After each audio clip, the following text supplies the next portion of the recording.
సిరిసిల్లలో రాజన్న సిరిసిల్ల జిల్లాలో కేసీఆర్ గారి దయతో మీ అందరి కోరిక మేరకు ఏర్పాటైన ఈ జిల్లాలో దీని పక్కనే కలెక్టరేట్ కట్టుకున్నాం.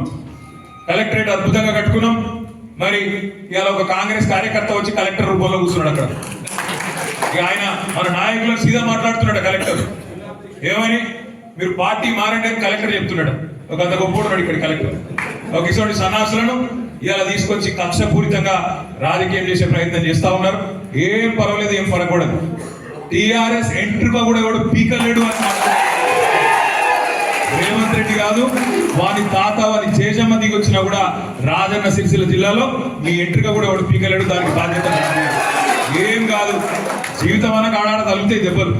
మనం కూడా చూద్దాం ఎన్ని రోజులు చేస్తారు ఈ డ్రామా, ఎన్ని రోజులు కలెక్టర్లు, ఎన్ని రోజులు అధికారులు, ఎన్ని రోజులు పోలీసు వాళ్ళు, వీళ్ళ నాటకాలు మనం కూడా చూద్దాం. మంచిగా రాసి పెట్టుకోండి. నేను చెప్తున్నా, నేను అంత మంచోడు నేను కాదు. నేను చెప్తున్నా, ఇవాళ ఎవరెవరైతే బాగా అతి చేస్తుండ్రో, ఎవరెవరైతే కాంగ్రెస్ కార్యకర్తలాగా ఓవర్ యాక్షన్ చేస్తుండ్రో వాళ్ళకి నేను చెప్తున్నా, దీనికి వడ్డీతో సహా ఇచ్చే బాధ్యత నాది. నేనేదో ఉత్తగా చెప్తాను. మీకు తెలుసు, నాకు తెలుసు, కాంగ్రెస్ వాళ్ళకు కూడా తెలుసు.